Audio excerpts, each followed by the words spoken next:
hard here in Somerset County. What's left to do is to help people pick up the pieces. It's not easy. It's not a marathon. I mean, it's a marathon. It's not a sprint. So we just have to continue to stay connected to those that are in need.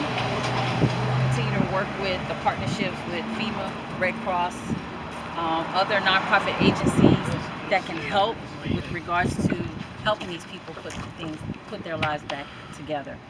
Even if that means we know potentially there are some houses people will never be able to go back in. So then how do you help them navigate to get to the next steps? How do you do that? One step at a time, but clearly listening to them, staying connected to them is, what do you need? One clip at a time. What do you need today, this week? The big picture is definitely getting them placed somewhere else. But then what are the immediate needs to help you to get through your life? You met with the president. What did you take from that in terms of the federal response and federal aid? The federal response was quick, but I have to give the credit to our staff at the county. Emergency response, first responders, the Roads and Bridges crew. They did all that they were supposed to do as part of the due process. We had pictures. We were out there in the thick of the storm, immediately after the storm. So we pretty much knew what some of the damages were at a high level to be able to hand those pieces of information over to FEMA so that they could come in and declare the disaster declaration that they did in order for us to get that opportunity of additional funding. Recognizing that you continue to address the effects of the past storm, what is the county looking at in terms of coordinating a master plan going forward so that we don't suffer the effects of such a storm in the future? It's multifaceted, so I can't speak to one piece or another. Some areas may benefit from mitigation, but again, that's up to the professionals. That would be up to engineering or Corps of Engineers. There was a study done within the past 10 years in Bound Book, so we just want to make sure that we're doing the right thing for Somerset County.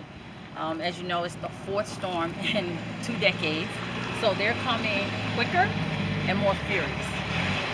So how do we move forward to make sure some things, like I said, may require mitigation, others may require a restart, such as in Manville, and others may require us to look at what it is that we need to do as far as flood levels and flood waters. But again, that's up to the Corps of Engineers to determine that, because some areas they may be able to rebuild, but need to go a little higher. Personally, I'm not the professional, that some of the houses in Manville won't be able to be built high enough to escape the next furious storm. Land use re-examination, a part of this process going forward. Absolutely. Just preliminary discussions about maybe some of the houses being bought out and making it a park, just not rebuilding. So those discussions are very premature. Again, we're waiting for the professionals to respond. You're running for re-election. You're campaigning here today in Raritan, which is Jack Chiatarelli's town, the town he grew up in. He lives in Hillsborough. Is there any significance to that, or is it just part of the game plan? Not to me. Okay. When you're a leader, when you're a true leader, you are a leader for everyone, regardless of party affiliation. And so that's one of the things I want to continue to stress, is that we are leaders for all people at all times. And people are looking for true leadership. It doesn't matter. The work is still the work. So we're ready to continue to put in the work. What are you proudest of over the last 3 years that you've served as a commissioner? Stabilizing our taxes 2 years in a row, 0 tax rate increase, unheard of, let alone in a pandemic. Being able to provide more services, not cut any services, and enhancing those services. being a type of leader that is accessible, visible, and present, being able to connect with the people, being able to just hear them out. So for us, it's about being collaborative in the work that we do. If we're not connected to the people, then how else will we know what the people want or what they need? And I think that leadership has gotten away from that, but we're bringing it back.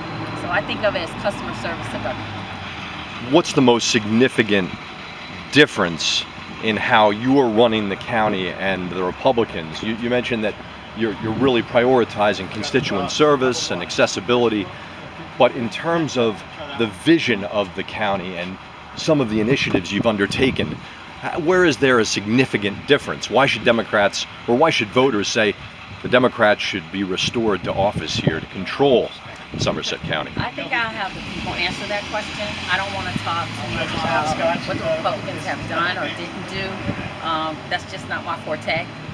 I've worked across the aisle, even as being unelected and being democratically in control of the county.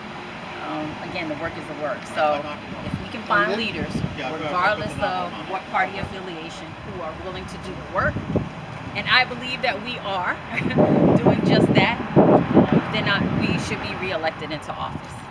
You're running on the line with the incumbent governor, with whom you've worked.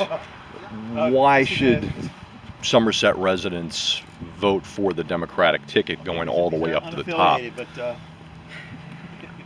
Well, I've been able to work with Governor Murphy on a lot of initiatives, bringing monies back to our VOTEC, being able to reinvest monies back into the county, being able to be the #1 county in a vaccination rate before the 4th of July speaks volume. Even though I pound down the doors and we're constantly advocating for Somerset County receiving additional allocations of vaccine doses. We didn't get it as quickly as I'd like, but our residents were right there doing what they wanted and needed to do, and we're still in the process of anyone that wanted to or wants to be vaccinated, we will be there. Priorities right now in terms of combating the pandemic,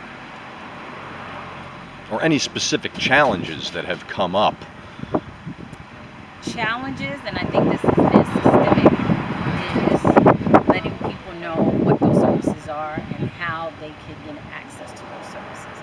We have a plethora of services available to the communities, and I think even during the pandemic, the mental health services was very key in sustaining people during their trying times with anxiety. Nonetheless, they may have had some of these prior to the pandemic, but certainly we invested in telehealth, where people can actually be in their homes and still get the services that they needed.